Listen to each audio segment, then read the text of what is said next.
Greetings, everyone. Before we get started, I'm going to announce that there'll be water and porta potties, things like that, over to my right side here. Okay? Water's free. So, okay. I'm John Russell. I'm the Howard County historian, which is part of Indiana Historical Society and the Indiana Historic Bureau. I'm also a member of the Howard County Veterans Memorial Commission, which sponsored this monument.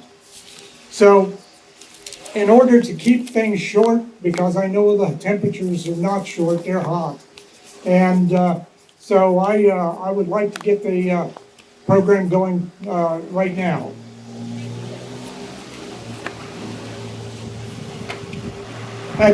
One other announcement I almost forgot.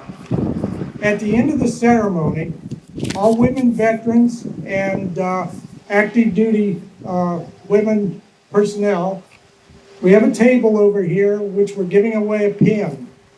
I'd like for you to go and get one. It's a gift from us. Thank you. Our first speaker this afternoon, thank you. Our first speaker this afternoon is the Honorable Paul Wyman, President of the Howard County Commissioners. Mr. Wyman. Thank you very much. What a wonderful day for Howard County and Kokomo, Indiana, and what a great turnout for this wonderful occasion. You know, Kokomo and Howard County oftentimes are known as the city of firsts and a community where firsts happen, and this is another great example. I'm pretty confident that there are a variety of statues or monuments that honor women for great accomplishments throughout the country, but this statue and this monument today represents women across the board, women veterans, women active duty military, and the sacrifices that women have made in the military. And I think that's unique to our country and is certainly unique for us here in our community. In my time in the military, women had really been making their mark in leadership positions. There were many women who were in leadership positions in the form of lieutenants and colonels and all the way up. And it was amazing to see how incredibly well men and women work together in the United States military to protect our country. And today you're going to hear from one of those heroes, the first African-American female pilot. She's inspired many, many women, inspired many generations in our community since her time. And I will tell you that the inspiration that she has brought to the table for this monument today is nothing short of incredible. Shauna, thank you for being here with us today.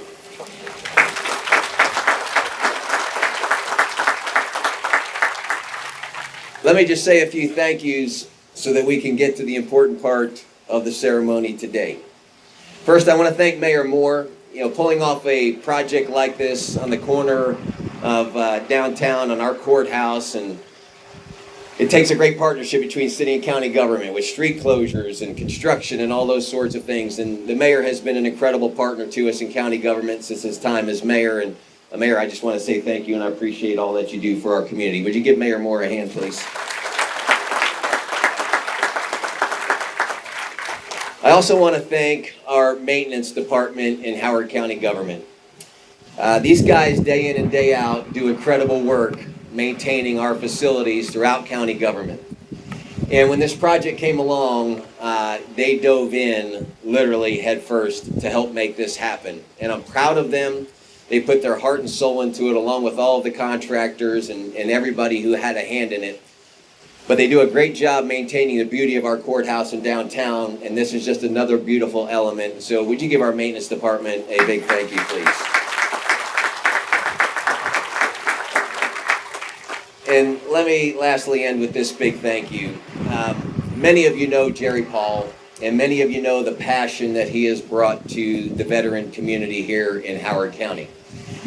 And it's not just the passion that he has for veterans, but he puts it into action by great monuments like we're going to see here today And he's done it throughout our community with unbelievable moments like this and remembrances like this. And when Jerry tells you he's going to get something like this done, or he first tells you about the project, you kind of wonder, say, wow, that's unbelievable. Can that really happen? Can that much money really be raised? Can it really look that good?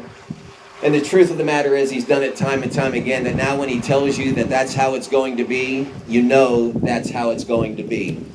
And Jerry, your leadership on these types of monuments in our communities so that we can remember the legacy of veterans and our military men and women is nothing short of awesome.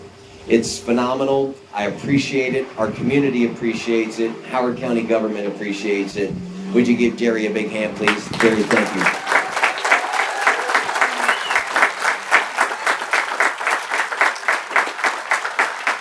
So on behalf of my fellow commissioners, Jack Dodd and Brad Bray and county government, thank you all for being here today. Thank you for coming out to celebrate this great moment with us, and look forward to the next speaker. Thank you all.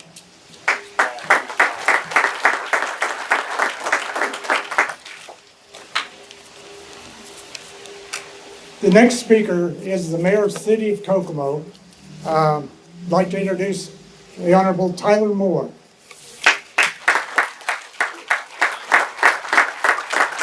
Thanks, John. I love it when the sun shines on Kokomo, Indiana, but it's shining even brighter today. It's so inspiring and encouraging seeing so many people come out for the unveiling of this amazing memorial. And just so we don't turn it into a roast on Jerry Paul. I mean, as many of you know, I spent many years as commissioner, and the thought and plans for this memorial started when I was still with the county government, and as Commissioner Wyman mentioned, it's been a great transition into city government, and even more encouraging to see how the city and county continue to work together. And as he mentioned, you know, not only the partnership between city and county, but the work that county has done to bring this memorial here to the square on Kokomo is even more inspiring and exciting to see. Obviously, it's a true testament to how this community continues time and time again to rally behind and in support of its veterans. And obviously with the amount of veterans that are here to witness this, I would ask those that are veterans to stand or raise your hand, but I think just about everybody here is a veteran, so thank you so much for your service.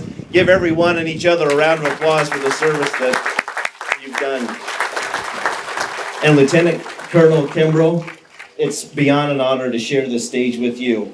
I know Jerry was kind of the inspiration behind getting this going, but obviously that inspiration lies with you and other women trailblazers in our military that have done the same, that this memorial, as it's visited by families, and not just families, but their children, the young women that see the inspiration in those statues that represents all that you have, is truly wonderful to have in our city. And it is a true compliment to the Veterans Memorial out at the newly designated Veterans Memorial Park just off of Goria Road. So again, to see this community continue to lift up and support and value our veterans, not only on a daily basis, but on an annual basis, with our celebration of Military Appreciation Days that's now a year-long event with the efforts of Jerry Paul, J.R. Dennis, and others with the Military Foundation.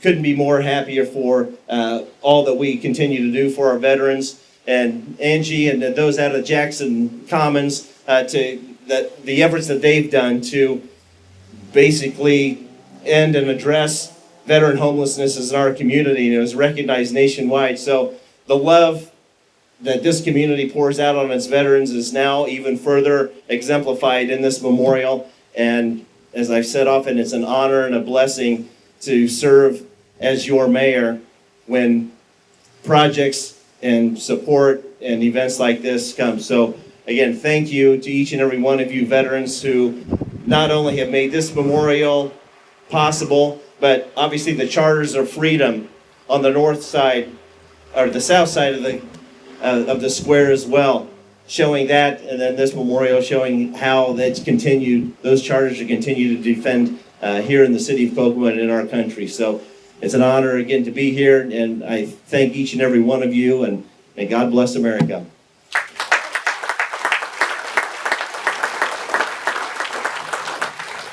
Our next speaker would have been Benjamin Victor. He's the sculptor behind the statuary there. Unfortunately, he wasn't able to be with us today. He lives in Idaho, and his wife had a baby last week. So, his latest sculpture. So I'm going to read a little bit about Benjamin Victor so you kind of get an idea of who this man really is. A gift from God is how Benjamin Victor describes his ability to create spectacular works of art. Benjamin joins the rank of Michelangelo, Bernini, and William Chester French by receiving his first major commission at the age of 23. He is one of our nation's foremost military and portrait sculptors. He's internationally known. In 2019, Benjamin became the only living artist to be accepted with a sculpture in the National Hall of Statuary in Washington, D.C. Recently, he got his fourth commission. So that's an amazing feat. William Chester French, by the way, was the guy who did the Lincoln Memorial in Washington. Art critics and organizations, including the National Sculpture Society in New York City, continue to recognize the aesthetic and conceptual integrity of Benjamin's artwork. His passion and drive clearly shows in each of the unique and profound creations. His expressive features, exquisite detail, and thought-provoking content, the work of Benjamin Victor is sure to take its place among the greatest masterpieces of art history. So we're lucky we have our second Benjamin Victor sculpture. The first one is out in Veterans Park. The family Blue Star, Gold Star monument is also a Benjamin Victor artwork.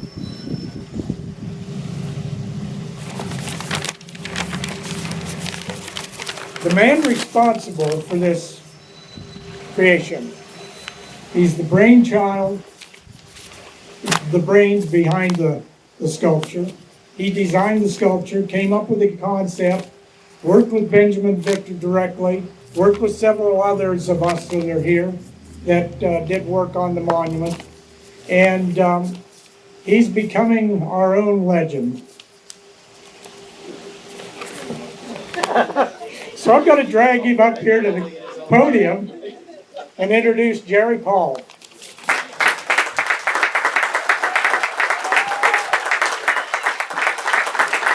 Oh, I wouldn't be clapping yet. I went to bed last night at 7:30 and I got up at 10:30 last night. So I'm zombie hours right now. So I'm kind of proud of our group because this one only took 4 years and the other one took 6 years. So we're getting better at this. And this is my last one because it takes a lot out of you to do this. I've had a couple people, my daughter called me up and asked me about, today and everything. We were talking and everything. I said I was kind of nervous. She goes, well, Dad, you talk in front of people all the time. I go, yeah, that ain't the part I'm nervous about. I said, I'm kind of out of my element a little bit because I designed a monument for women. And everybody knows I'm no expert on women. So I'm kind of, it's hard to put in words. I'm hoping that when you see what we've done today, that you're proud of what we've done and you're proud of what you do and how and what you've done for the community and the country and everything.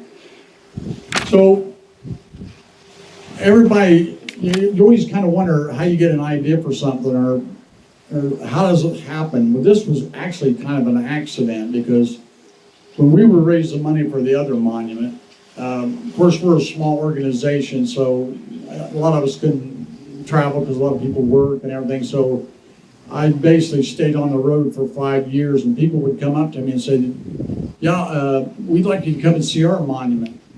And I'd go look at their monuments and everything, and some of them are interesting and some of them were what they are. And then I was in Richmond, Indiana one time, and I couldn't find their monument. And so I went back the next day after I told that lady, I said, I can't find your monument. And when I got there, the whole situation was just kind of odd. There was just black granite pieces with photo etching, that's what I call it. It's like a photo on black granite. And they had one for every branch and all the wars, but they had one for women. And it kind of got me thinking. And then every time I'd go to a monument, I wouldn't see that again. So I started doing a little research and everything and realized that in Indiana, there's hardly anything for women that are women of substance, not mythical women or, angels and stuff like that. So the whole thing basically started out as an observation, and then there was a really interesting article in the September 4th, 2017 Time magazine. And it was like the timing was everything. It was the perfect timing to have this article. And Maya Roden wrote this article about, will women ever break through the bronze ceiling? And I've heard of the glass ceiling, but it kind of caught me off guard. And it was a fascinating article about this very thing that we're here today for. And I'm not going to read, there was just one or two things that caught my eye in her article. And one of the things that she put in there was 9% of some 6,900 recorded works in the Smithsonian American Art Museum catalog of outdoor sculptures are of women. A grand total of 9 national park sites are dedicated to women's history out of 411. And women make up about 53% of the population. So that says a lot. Now the interesting thing was, that was on a kind of a national overview of the thing that she was writing about. And then just so happened not too long after that, there was an article in the Kokomo Tribune, and this woman's kind of more up my alley. She was kind of blunt. And she wrote an article about what was going on in Indiana, and she just blistered the state for their lack of recognition. It was all stuff that women of no substance. I mean, there was nothing, and she pointed out the State House. If you go to each floor, how there was just a lack of anything that was about women and everything. So her name of her article was Honoring Women in Indiana, Time to Set It in Stone or Marble. And her name is Mary Beth Shindu. And what was funny, I called her up and talked to her. We had a big talk about this monument we were working on, and I invited her here today, so apparently she got over her tirade about the State House. But it got me thinking, out of the 92 counties in Indiana, how many of them are named for women? How many cities are named for women? How many of these streets are named for women? And all of you come from a lot of small towns and stuff like that, and if you ever notice, like on that building over there, it's got a name on it. How many of these buildings in our city are named after women? And if you want further proof of where women stand in society, you don't have to do anything but look any further than look in your wall. And that tells you everything you need to know about where women are today. They got one coin. I call it the quarter on steroids.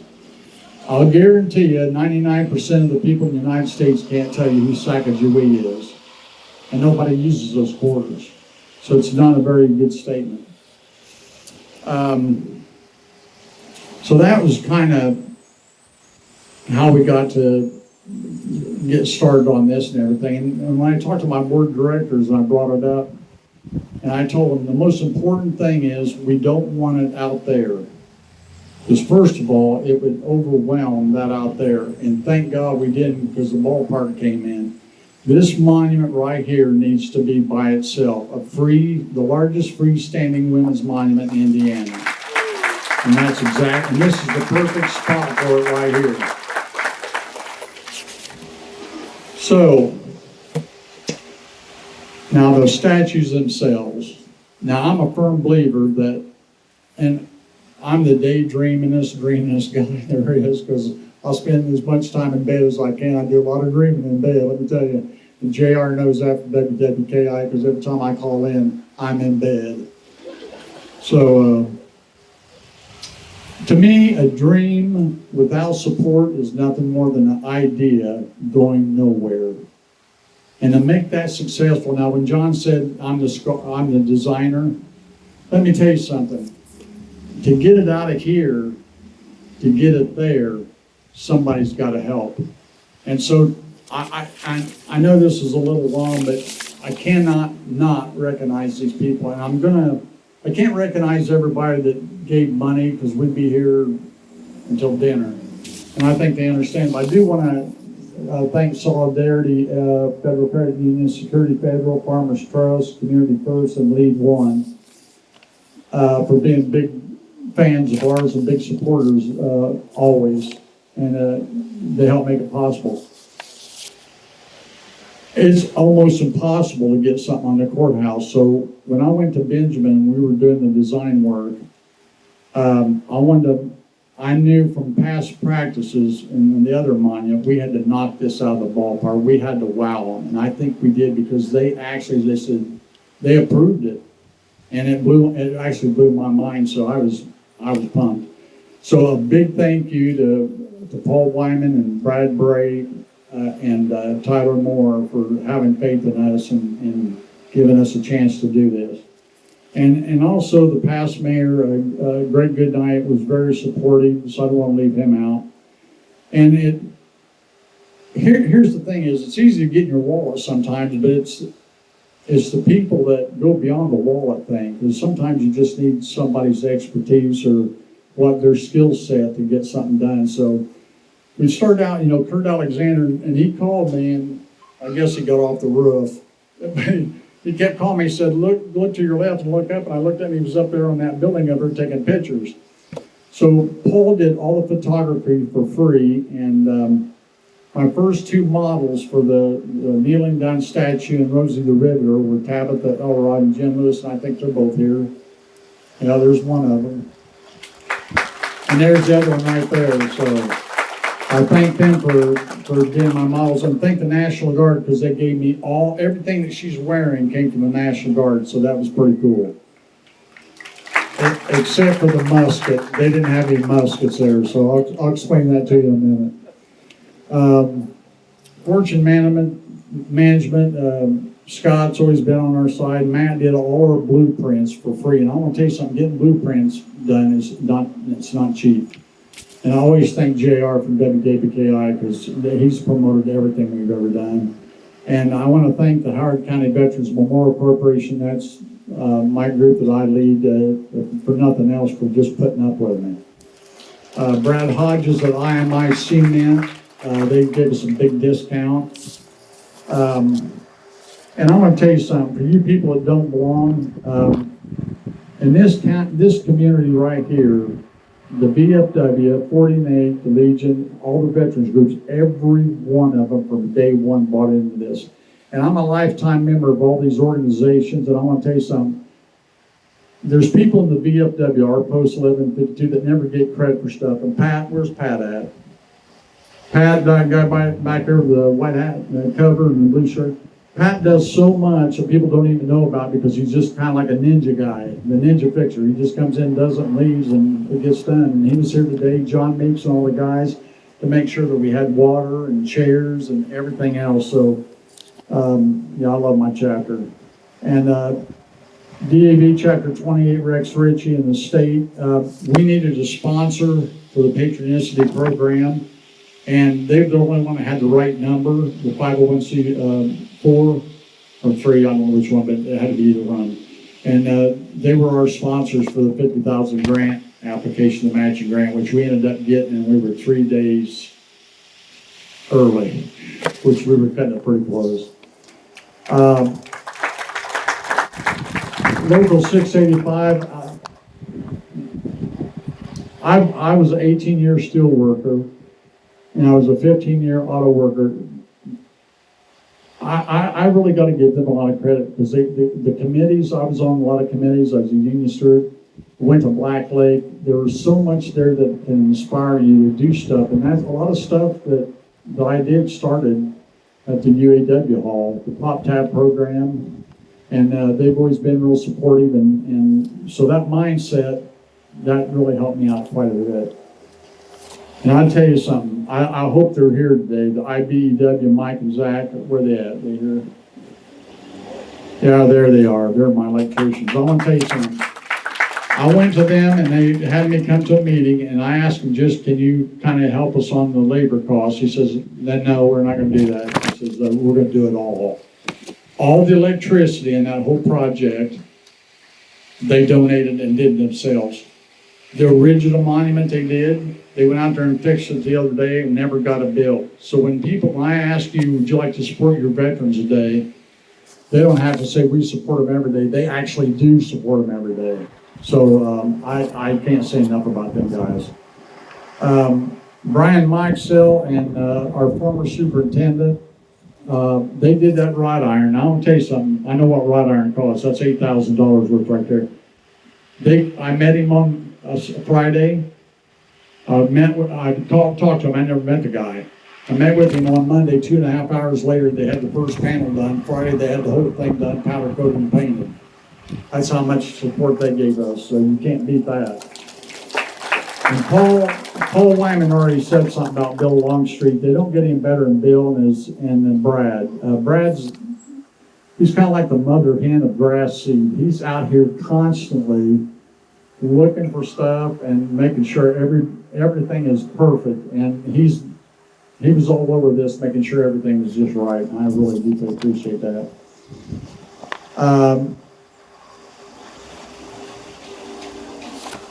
When you see this the monument, the statue on top, there's two ladies I want to talk about, Eva Anderson and Misha Jefferson. This is exactly what that statue represents. A single woman raising 2 children by herself, starting her own company, and a young lady at the age of 40 decided she wanted to be a bricklayer with her dad because she felt like it wasn't really bricklaying, but it was art. And to watch her work, and she only weighs about 80 pounds. I was a hod carrier one year. It ain't for sissies. And she's tough, so she's exactly who we want to honor today, those 2 women right there. Jason Blevins, I never met this guy. I was hoping he would deliver, and if you look at the picture, the graphic design, and you look at that sidewalk, he knocked it out of the ballpark. Because I just didn't want a plain sidewalk. I wanted something that was different. And by gosh, he knocked it out. And all that beautiful cement work was Jason. He's sitting right there. So, and I thank the Kokomo Perspective, the Tribune, Kokomo Magazine, IUK Magazine for writing stories and keeping that out there. Is Tori Rowe here? Tori Rowe has been involved in anything that's got to do that I've been involved in. I don't care what it is, and I'm surprised dealing with me as long as he has. He's not in therapy.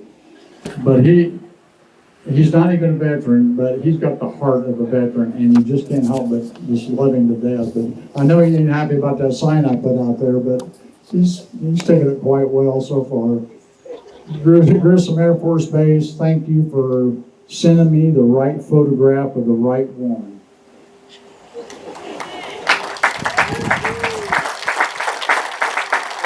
Now, where's my brother Chris? Oh, there he is. There's some things I just can't do. I'm not I'm not this guy. I'm not that guy. He is a genius on a computer. He is just mentally bailed me out and kept me sane for the last 3 months. with everything, and if it wasn't for him, we probably wouldn't have got the grant. Because he just stepped up big time. And John Russell, the guy's the MC right here. You people, most of you have never even heard of John. He's the hidden treasurer of Howard County. He's the county historian. He's more talented than you would never imagine. He can do it all. He can dream it up, he can do it. And just to tell you what kind of guy he is, he did the sign for me. It was supposed to be out of black granite, but it wasn't going to work. He knocked that out, and that was supposed to be a temporary, and it looks so good, we're going to keep it there. He did the lettering on the faith, honor, duty. He did that, and him and his crew installed the wrought iron. That's his contribution. That's what kind of guy he is. And I tell you what, I'm really disappointed because Benjamin couldn't be here, because I want to tell you something, folks. This man has immense talents, and you're going to see it today. And he's the most humble man. He's like, when he told me when his daughter was born that I was an honorary grandpa. That's how close we are, and he's just been, I would never have anybody touch my monuments but him. So at this time, I'm going to, where's my cutter? Okay, Mike, I want you to do the bottom one first. Now, folks, I see this on social media, I see it in the newspaper, I hear it on the radio, everybody trying to explain this monument. So you're going to hear it from the horse's mouth, and I'm the horse, exactly what this monument means.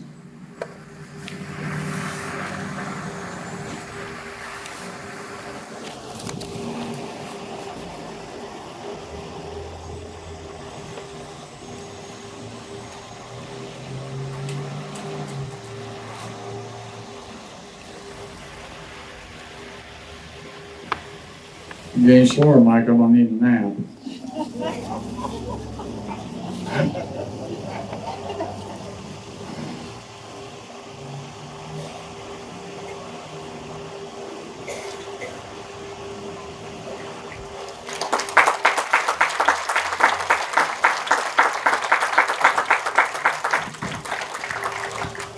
Now, I'm going to speak for her.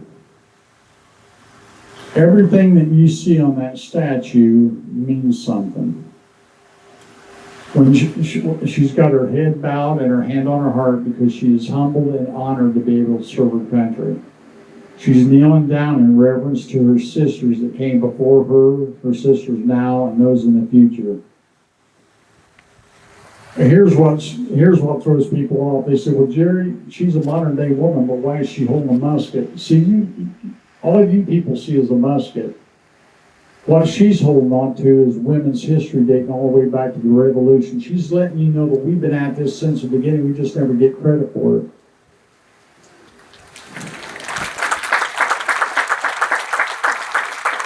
I designed that with her pant leg roll up, so technically she'd be out of uniform, but we're going to let that pass for all you Army guys that are here in the background. Her prosthetic leg, what that leg means is she's letting you know that leg means loss of limb, loss of life, PTSD, and suicide. That we pay a heavy price to serve our country. So she represents all the women in the military. Now we're going to skip this next one because I got a confession to make on this, and I'm not afraid to confess my sins either. So.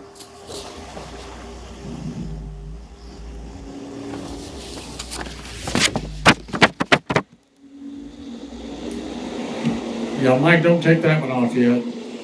I just want Rosie. Yeah. Okay, does everybody know who Rosie Ridler is? Because I talked to somebody the other day, they didn't know who it was. She's an iconic woman from World War II that symbolizes all the women when they said they couldn't, they stood up and did it. They did all the factory jobs that men did, welding and shipbuilding and plane building and building tanks and electricians and millwrights. They did it all.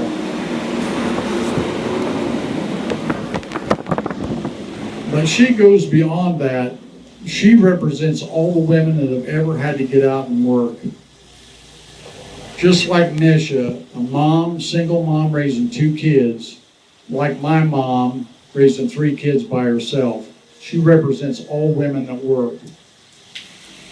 Now, I don't want Mike to undo this for this next one because I got to confess my sins first. So here's what happened. I like having my models photographed because that way I can walk around them and see if there's anything I want to change. Well, it was obvious I wasn't going to get a pilot there in a full flight suit, so I called the air base numerous times. Where's that colonel at? Yeah, numerous times, Colonel. And they finally sent me a picture, and here's what's funny, because I know what I want up here. And when I got that photograph in the mail, I was like, oh my God, they reached inside my ear, took the negative out, and developed a picture, and voila. That's exactly what I wanted. So I was happy I had all 3 momentum. Then I got a reality check one night. I was at the VFW, and I usually don't go in there that late, but I did that night. And there was a couple sitting at the bar, and I knew the guy, but I didn't know the young black woman that was sitting there, probably about maybe 35, 40. So we were bantering back and forth, that Army, Air Force thing. And he said, Jerry, he said, tell her about that monument that you're working on. So I told her, and she goes, who is she? I said, what do you mean who she is? She goes, well, what's her name? I said, it doesn't matter what her name is, it's what she represents. No, it matters. So we went back and forth, and then I got that look. And that kind of ended the conversation. So on my way home, and it dawned on me, you know what? She's absolutely right. Who is she? Now this is where I'm going to confess a sin. I called the air base, and I never could find out who she was. And then about a month or 2 later, we'd already started the monument stuff because I had my 3 women. I was okay. Benjamin Victor, the sculptor, called me up and said, Jerry, you are not going to believe this, but I found out who she is. She's on Wikipedia. And I'll tell you what, thank you, Benjamin Victor, because I'm going to tell you something. If I wouldn't have known who she is, it would have been a crying shame, because her story alone is a movie of the week. So I really don't have to speak for her, because I have her sitting right here, and this is Lieutenant Colonel Shauna Rochelle Kimbrough, and she's going to tell you all about that one. And Mike, you can go ahead and take the cover off of that one. And folks, I want you to look at the detail on this because it's mind-boggling.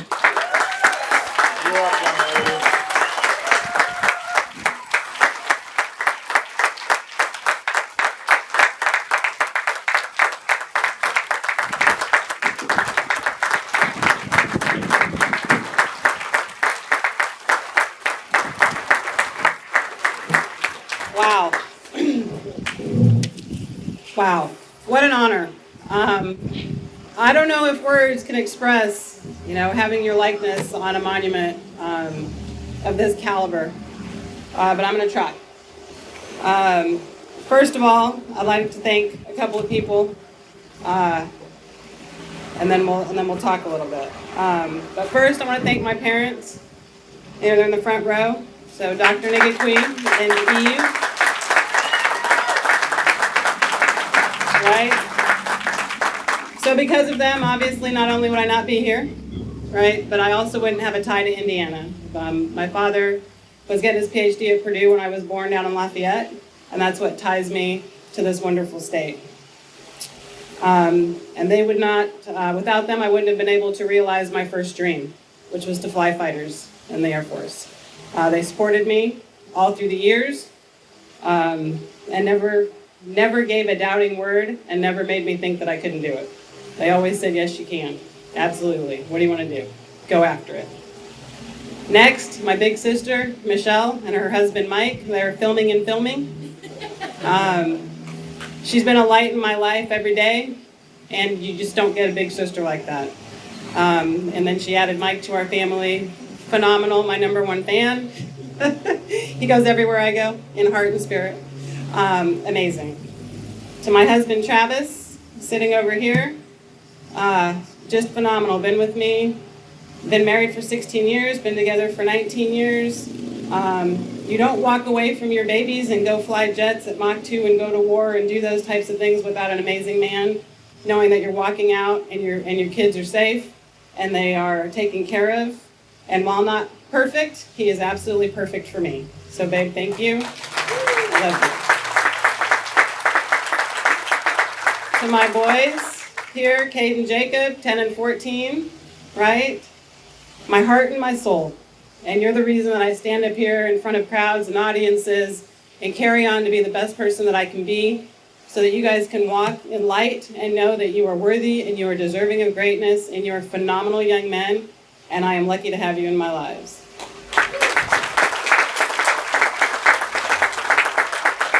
Jacob was going to give my speech for me, so no, I'm just kidding. He was my speech partner. To Jerry Paul, for the vision, just amazing. He called me up 5 years ago, roughly, and said, you're the person that I want to use as a likeness for my monument. Out of the blue. He didn't know me. He told me the idea of having a memorial to women who have not just in service, but just to women in general for all of the things that we've done through our lives from the beginning of time. And he told me, and he pitched that story to me, and he said, and you culminate all of that in one human being. And he told me a story about myself that I had never really put all the pieces together and said had been recognized for all of the identities for who I am. And he said, you are the daughter of immigrants. My parents are from South America, from Guyana, moved here to go to school, raise their kids, went back to South America. First generation born, American daughter, Hoosier. You've been in the military, you've gone up through the ranks of a male-dominated career field, risen to the ranks, you're a fighter pilot, you've been out there in combat. I want you to represent the honor on my memorial. So when you get a phone call like that, what are you supposed to say? Nah, I'm good. No, my breath was taken away. And 5 years later, he called me up a few weeks ago and said, hey, it's done. I said, what's done? Because I really hadn't had the progress checks and those types of things. And he said, the dream, the vision, it's going up, and I'd like for you to be there. Again, what do you say to something? Absolutely, whatever's going on. My family and I will be there because it is such an honor. So thank you, Jerry Paul, for the vision. Benjamin Victor, not here, but the talent, absolutely amazing. And then to just all of the people who were here, all of the people who donated, all of the people who saw this vision. This is obviously a tight community. Your VFW, all the representation out here, the people from Grissom, and just the community, I can feel it. So I wrote a speech, but my son said it was terrible, so I threw it away. No, I'm just kidding. I'm kidding. No, I wrote a speech, but then I met some of the people today who worked on this project, who made this project come to fruition, and I realized that I wasn't writing a speech for the right audience. I was writing a speech for strangers, and when I met the people today, I was home, I met friends, I met family, I met fellow veterans of foreign wars, federal veterans that are still serving, service members that I've served with, and those are my family. So I had written a speech for the wrong audience. So I'm just going to talk to you today. And just what this means, not just to me, but what I hope that it means to other people that walk by and get to see such a phenomenal memorial. So my journey just started as a dream. It was a dream that I had as a little kid to fly jets. And I went after it with everything that was in my heart. And it was a time, I grew up in Colorado. After we moved from Indiana, we made a couple moves and I grew up in Colorado. So I was a young black girl in a mostly white town, and I had a vision of flying jets. And at the time, in the mid 80s, women couldn't fly in combat, women couldn't fly fighters, and so it was a strong uphill battle with lots of hurdles. But what I did was I reverse engineered my life. I said, how do I make that happen?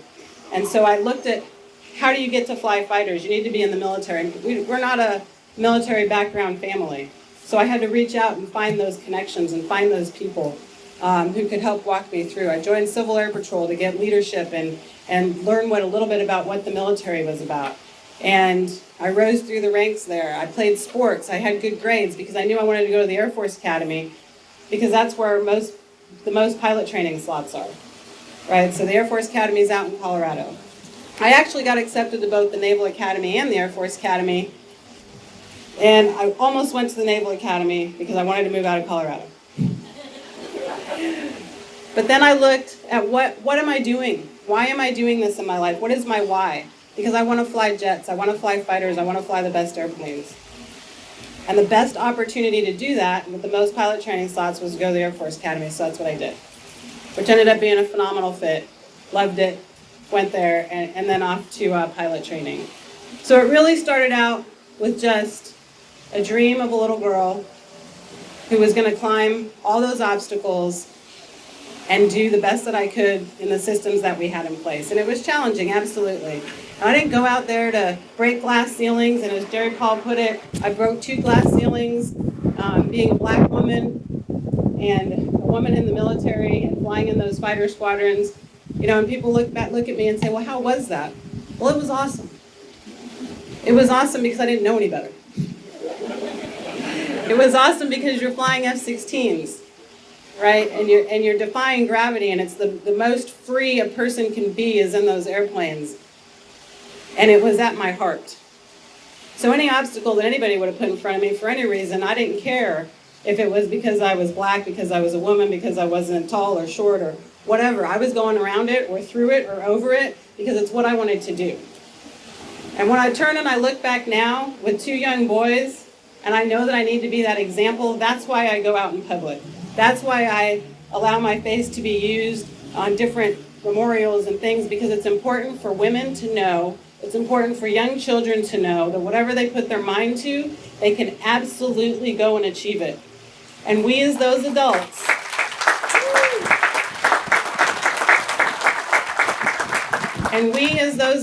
need to value our people, value our children, value each other. And this is progress. This is progress that shows that we value the women in this world, the women who have brought us all up in some capacity, brought us onto this earth.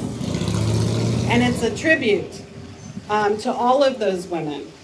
And it helps when people walk by, they're going to see value. They're going to see that these people and anybody can add value to this world, to this nation, to this fight for freedom, in truth, in honor, and dignity. So it's just amazing to me. There's much more to the story, but it's hot. And I'm not going to take all day. I'd like to come out and meet some people face to face here in a little bit, but I just hope that as people walk by this, they get what they need from it. They understand that every one of us has a story. Every one of us has a story. And without knowing that full story, we don't value the true person. And everybody has something to contribute to this great nation. Everybody has something to contribute. And we need to see people for what they can contribute, what they do contribute, and elevate each other every day. So thank you so much for this great honor. I appreciate you very much.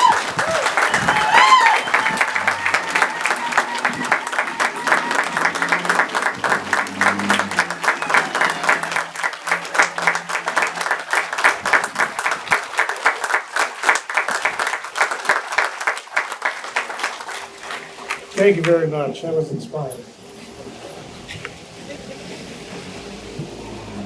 As you all know, with Jerry hounding you for money, these things cost a lot of money. And Jerry was really instrumental in raising most of it. You know, there were some of us that volunteered and did some things, but nothing like Jerry. However, you can't do it alone. And the next speaker is one of the major contributors, really, in the grant program for this monument. I'd like to at this time introduce Bridget Anderson, the Indiana Director of Patronicity Grant Program.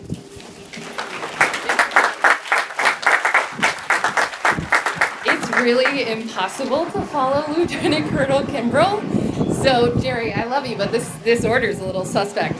Hi, Kokomo. My name is Bridget Anderson, and I'm the director at Patronicity. And I'm here with my friend and colleague Ryan Hamlet, who will speak next, to talk a little bit about the Creating Places grant program. It's an innovative partnership that made this funding and this beautiful memorial possible. We're really proud to be here today to recognize the Women's Legacy Memorial and to have supported the fundraising efforts of the DAV. When I first talked to Jerry about the project, it was really clear he had this passion, and it wasn't a memorial just to honor the women who had served, who are now serving, but who will serve. Like Lieutenant Kimbrell said, this is about representation. This space is for women of all colors and backgrounds and abilities who can now see themselves reflected as leaders and even defenders of freedom. Thank you, Lieutenant Colonel Kimbrell, for being here today and for your service and being the first. You paved the way, and we're really proud to honor you. As a Hoosier woman myself, I'm really humbled and inspired by these sheroes who sacrifice and serve. And in fact, I can't help but think of my great Aunt Nona, who served in the Women's Army Corps during World War II, where she was stationed in Papua New Guinea. I learned where Papua New Guinea was because of her service. And her story and experience, like Lieutenant Colonel Kimbrell's, are no longer forgotten, but represented by this memorial and her legacy, and that of women in service will never be forgotten. Thank you, and congratulations.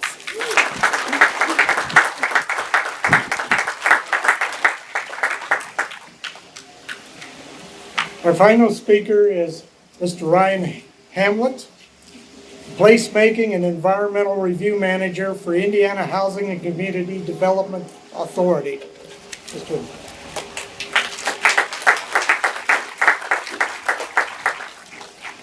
I'm going to be very brief because I know everyone's hot, and I'm the one standing in the way of all of you getting a chance to go over and take selfies and see everything close up. And honestly, being asked to talk last is like being asked to follow Led Zeppelin. So I manage the Creating Places program for the Indiana Housing and Community Development Authority, which is a placemaking grant program. And recently somebody asked me why we have a fundraising component to it. A fast answer is we get to use our money and spread it more places.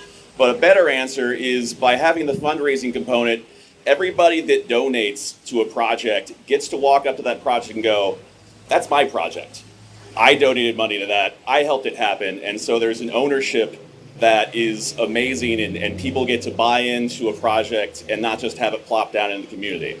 So one of my favorite things for this program is I get to watch the projects come in as ideas and then actually see them come to fruition. And so every project we fund is amazing, and every project that we fund has someone who has an idea, someone who's an inspiration, somebody who provides guidance, and people who support that project. And so on behalf of Lieutenant Governor Suzanne Crouch and the Indiana Housing and Community Development Authority, I want to congratulate everyone on this stage and all of you who helped make this project happen. Thanks very much.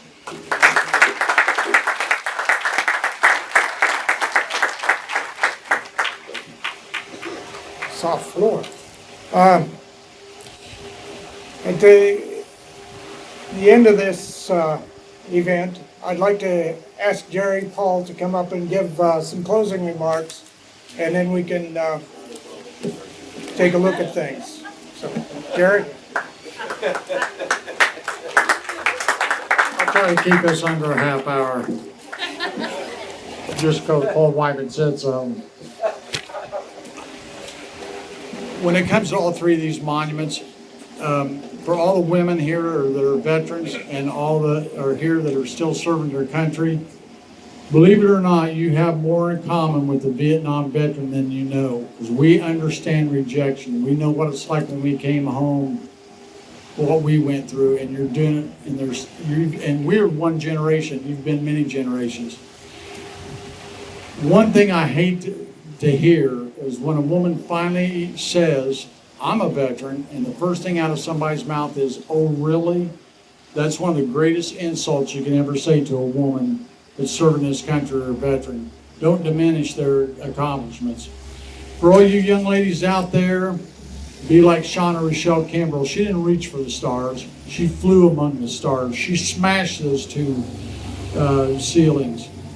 Don't be defined by the color of your skin or your gender, but your accomplishments and your character. For all you women, and this is the longest thing, women from day one in this creation have always been those who gather and men who hunt. No more. So ladies, when they say you can't, roll up your sleeves and say, watch this. Thank you all for coming. Be safe, and best of all, be kind to one another.